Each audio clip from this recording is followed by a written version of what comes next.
It's 10 questions on video games with my friend and past guest, Patrick Aghajanian. This is Trivia with Buds.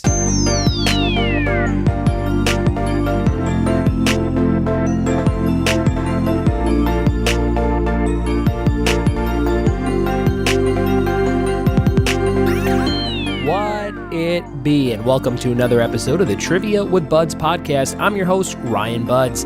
Today's episode is all about video games, as you learn from the title. If you want to go back and check out all the different titles of the different episodes we've done over 200 episodes of this show. You can do that. Go check out the feed or go to Libsyn.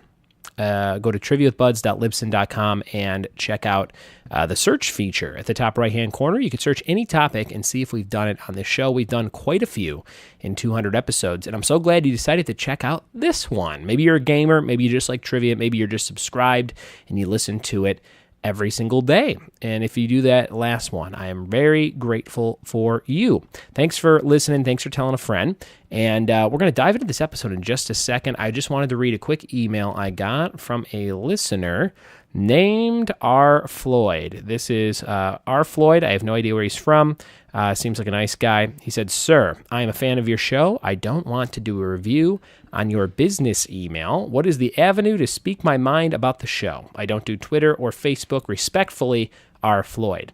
I thought this may have been a friend of mine named Jason Bice, who likes to send fake emails from different people and inquire about products I'm selling on Facebook Marketplace and all kinds of different things. But this is a real listener, so I just wanted to address it real quick. R. Floyd, I wrote back. I said, "Hey, you can hit me back with anything, any feedback you have on the show." He said, "Wow, that was a fast response. First, I'm glad you went to daily. Just a small complaint, the shows with guests are mostly banter and just a few questions. It's just when you are running or working out, it's a pain to keep forwarding 15 seconds at a time to get to the questions. Last thing, your shows should not be marked. Your shows should be marked explicit. But the hilarious bit about your father in the mail had a F-bomb in it. I had the family in the car when I heard it. Please don't let my small quibbles affect the show. I love the show and look forward to seeing the episode downloaded on my iPhone. Keep up the great work." Well, thank you very much, R. Floyd. I wrote him back and addressed all the things he said. And basically I said I don't mark the show explicit because there's very little swearing in the show, and if I mark, I sometimes forget if I swore or not because I record the episodes in advance, and usually if I do, I try and mark it, but usually I don't. So it's just a small little thing. It's literally maybe the second email I've gotten in 2 years of the show about any kind of language. So I probably won't do that, but I will try, if there's a big F-bomb moment or something like that, I'll try and mark it, because I do understand that there are people who listen with their kids and things like that, and I don't want to detract those listeners from the show. So that was my big response to R. Floyd. He said, "Thanks, I agree and appreciate your response. Topics I'd like you to do," because I asked him, I said, "What are some topics you'd like to do?" He said, "Law and Order, SVU, and Perry Mason." Okay, Perry Mason. R. Floyd, I have no idea of your age. You could be like a very eccentric 30-year-old dude, or you could be 85, and either one would be cool with me. So again, hit me up anytime if you have something about the show that you want me to know about, and I will try my best to address it and fix it if it's a problem in the best way possible. We're going to dive into some questions with Patrick in just a second here. He's a good friend of mine. He's been on the show. He is a geneticist, or genetic scientist. I don't know if geneticist is a word, but he does that, and he's been on before answering and asking some amazing questions. He's like a trivia host that could easily put me out of business. So Patrick, you're going to listen to some questions from Patrick right now, ranging from easy to hard on the scale of video games. So get excited for that. We'll jump into it right now. Here we go.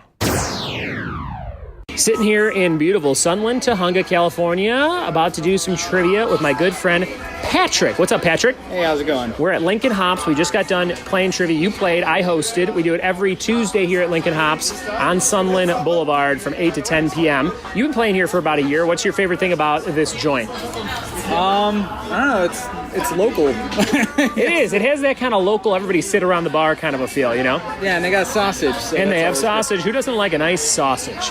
Now, you have been on the show before. We did some great genetic trivia because of your genetics-based job. Great is a way to put it, I suppose. And I learned a lot of things about science that day. And you said today you've been writing a lot of questions for this very show.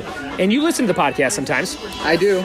You're a Patreon donator. You donate $10,000 a month, which That is the exact amount that I donate. That helps me build all my genetic machines. I'm becoming a geneticist. I didn't tell you about that. But we're going to answer some questions right now. You have, 10 questions on video games? Yeah, and these are of varying difficulties. It should be pretty easy and then getting harder as it goes up. Harder progression. All right, let's see how I do. How do you think I'm going to do out of 10? I think you're going to get a few of them at least. Okay, let's see how we do. Here's the first question on video games from Patrick. All right, question number 1. First released in 1985, this video game featured a plumber who ran around eating mushrooms and jumping on turtles. This is a pretty easy one, Patrick. Yeah, that's I'm what going to say said. Super Mario Brothers. Yeah, and that's how you say it, Mario. Yes, I know the pronunciation. I'm a gamer. All right, number 2. Popular with the kids in the 90s, this video game console touted that their console does what Nintendo don't. Oh, this is kind of for how easy the first question was, this could be a number of systems, but I'm going to say does what Nintendo don't? I would say their biggest rival in the 90s must have been Sega Genesis? It is Sega Genesis. Nice, all right. That was a tough one. I was thinking wait, is this about like Nintendo 64 era, and would this be PlayStation? You know what I mean? That kind of thing. But I don't think I had ever heard that for PlayStation. So I think that I'm glad I got that right. All right. Here we go. Number 3. This console, released in 1989, is credited with popularizing the handheld media. Game Boy. Game Boy. That's got to be a correct. Game Boy. I saw. Have you ever seen that meme or picture online of a fridge in a kitchen that has been designed to look like a giant Game Boy? No, but that's amazing. It's like a giant gray or silver fridge, and then they put like the 2 big purple buttons and then a screen. No. That's interesting. Did you ever hear about that story about this Game Boy that this guy took to Afghanistan? No. And he got hit with a bomb, and the Game Boy survived. And the Game Boy is actually still functioning today. It's at a museum in New York. Wow. Like there's a Nintendo store in New York. It's like a Nintendo museum /store. Yeah, that's where it's at. And it's in there, and it's always on. That's crazy. Yeah. That's kind of a cool little tidbit. You have a lot of tidbits. Yeah. You should, again, start a rival podcast. And then we'll have a gang war. It'll be great. Next question, number 4. All right. Number 4, first released in 1996, this series of games that has gone through many generations of changes is about catching animals and then forcing them to fight each other to the death. Oh, wait, I mean until they faint. You got to catch them all. That would be Pokemon. Pokemon is correct. Were you a Pokemon kid? I was. I had Pokemon Red, and that is the only Pokemon game that I played, but in a time when it was hard to play against people because you needed a link cable. Yeah. And to collect all the Pokemon, you need to have both versions. Yeah. And both people had to have all the Pokemon in their thing. It was kind of a bitch to get all of them, but I got all 151 Pokemon. So. That's pretty sweet. I had a Game Boy Pocket, and it was just like the silver, like a silver finish Game Boy Pocket. Those were great. They were so small and like compact, and I had the same thing, the Charizard Red Pokemon cartridge. Yeah. 96, right? Is that what you just said? 95. 96. Man, that feels like not that long ago, but that was a long time ago. Yeah, it was. It was a really long time ago. And actually, I also had a Game Boy Pocket. That's what I played on. It was a blue one? Yeah, I've seen that one. All right, next question, number 5. All right, number 5. Released in 2000, this video game console is the best-selling of all time with over 156 million sold. Did you say released in 2000 and it's Nintendo? No, I didn't say it's Nintendo. I just said it's released in 2000. This video game console is the best-selling of all time with over 156 million sold. PlayStation 2. PlayStation 2 is correct. Oh, it was that or Xbox. And I'm like, nah, they definitely sold more PlayStations. I probably shouldn't have said 2000 because that was sort of a dead giveaway. Well, I was still on the fence because I'm like, how well did Xbox do? But I definitely knew more people that had PlayStations. Yeah, and it's funny. So the second best-selling console was the regular PlayStation. Oh, really? And then the one right after that was the Wii. Really? Oh, yeah. The Wii was a big thing. Yeah. That was like everybody was getting a Wii. Yeah. To do that bowling alone. Yeah, the bowling was great. The tennis was great. Yeah. Yeah. I thought about busting them out because I have it on my shelf at home, but I haven't turned it on in years. Yeah. All right, what do we got? What are we on? 7? Number 6. Number 6. Which video game console had a memory card called the VMU, which also doubled as a small handheld console? Ooh. That was Sega Dreamcast. That was the Sega Dreamcast. Yeah, I didn't have one of those, but my friend Mike Brady did.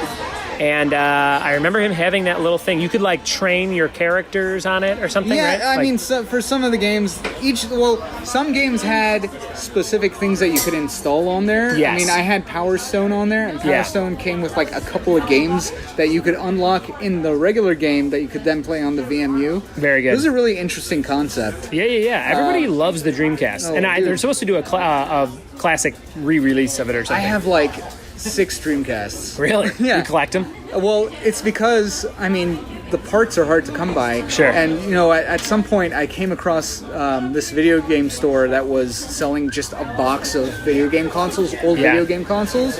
That may or may not work. Yeah, exactly. And like half of the Dreamcasts in there didn't work at all. And you bought them all. I bought them all. He sold the whole box for like $10. Wow. Yeah. So I have a bunch of Super Nintendos, PlayStations. That's pretty sweet. Sega Game Gears.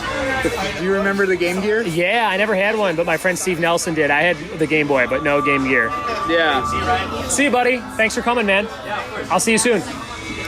But anyways, so move on to the next question. All right, here we go. Number 7. This long-running zombie game series made by Capcom has a series of movies, and now will have its own television series, continuing where the movies left off. Ooh, I didn't know about that. Resident Evil. Resident Evil is correct. Resident Evil. I didn't know they're doing a series. What network's it going to be on? I don't know. Cartoon Network. Yes. Cartoon Network. It'll be on there. Number 8. 3 questions left. Let's see how I do. I'm batting 100. Are you? Yeah, I think I got every question. You did get all of them. That's all right. Let's see. Number 8, this video game was so terrible and sold so poorly that the company that sold the developer, Atari, buried millions of unsold copies in Alamogordo, New Mexico. That would be E.T. That's a documentary about that, isn't there? Yeah, there is. Yeah. Have you seen it? I haven't seen it. I want to see it. I love the idea. A bunch of people went and found where they were buried, right? Yeah. That's what the movie's about? They dug them up. Yeah. Because it was like an urban legend for such a long time. Yeah. This thing was made. I think they had to get permits to do it too. So hilarious. They had to pay. Have you ever played that game? No, it looks terrible though. Have you seen? They have the old retro commercials for it too. Yeah. And they just look terrible. Oh man. A couple more questions. I'm still at 100%. You are. Number 9, not including the directional pad, how many buttons does the original Nintendo controller have? How many total buttons? Yeah. Not including directional. Yeah. 4. 4 is correct. Yeah! I was like, wait, is there like one on the side? Remember some of those like other controllers you could get? Like they would have like a turbo button you could click on the side. Yeah. Like certain controller, like the Pro controller. I was like, wait, was there? But you were talking about. They look like arcade sticks. They're pretty much arcade sticks. Maybe you're right. Yes, it is.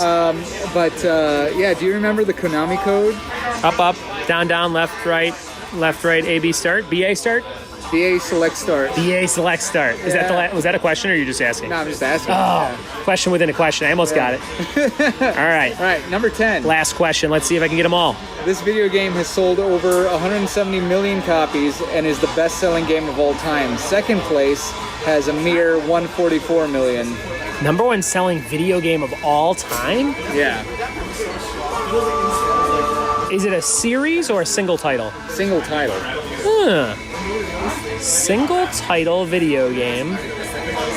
Number 1 selling of all time. Oh, Grand Theft Auto. No. 4.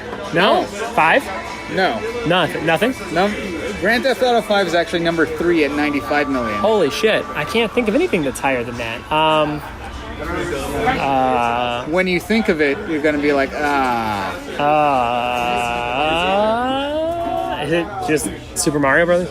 No, Super Mario is number 6 at 40.24 million. I can't believe I ruined my streak. Is it that E.T. game? Which game? The E.T. for Atari? No, that's probably the least best-selling. Oh boy! All right, what's the answer? The answer is Tetris. Oh, that's a great Great trivia question, because I would never think Tetris, even though now that you said it, now that I'm going, I would. I still wouldn't think that more people bought Tetris than Grand Theft Auto for some reason, but I guess that's true. Can you guess number 2? Number 2 is 144 million. The GoldenEye. No. No. But this one would make a lot of sense. What is it? Minecraft. Those damn kids. It's all these damn youngsters. Damn kids. And then Wii Sports is actually number 4. Oh, interesting. That's pretty good, because it came with the system. Yeah, exactly. Very good. Those were great questions, Patrick. Thank you so much for asking me those questions. Where can people find you online if they want to see all your pop culture antics? You can find me at Jedi Robbies on Instagram, and I link to various podcasts that I'm on, or I make videos where I sing, or I post stupid things. And you collect a lot of amazing art. If you like Mondo prints and posters and pins and all kinds of stuff, check out Patrick's page. It's great. Patrick, thanks, man. Yep. Boom. How'd you do on those 10 questions on video games? Patrick is a very intelligent dude. He's one of those dudes, when I'm talking to him, I'm like, man, this dude's way smarter than me. But he's good at coming up with questions. So if you liked Patrick's questions, let me know in a tweet at Ryan Buds on Twitter, or Ryan Buds on Facebook, or Trivia with Buds, just about anywhere. That is all for today's episode. Hope you enjoyed it. If you want to support the show, head over to patreon.com/trivia with buds and throw some bucks my way, and I'll throw some rewards your way, from throwback candy to collectible trading cards from the 80s and 90s to t-shirts and pop culture art squares. We do a bunch of different fun stuff. And also, I just added a new tier. If you're a trivia host, maybe you listen to this show, maybe you grab some questions from it for your own trivia night, that's all very encouraged. But if you want all the questions that I ask on a monthly basis, I will send you a zip file of everything I ask at all my live trivia nights, which you can use for your live trivia nights or for your home party or for whatever you want to do with these questions. They'll all be on high-resolution slides as PowerPoints, and you can export them as PDFs or keynotes or whatever you want to do with them. There's a new $50 donation tier. $50 a month gets you every question I ask at all my live events in a month. So it might be something you want to check out if you're thinking about hosting trivia yourself in your hometown or wherever you're listening to this show at. Again, go to patreon.com/trivia with buds. See all the fun stuff we have over there.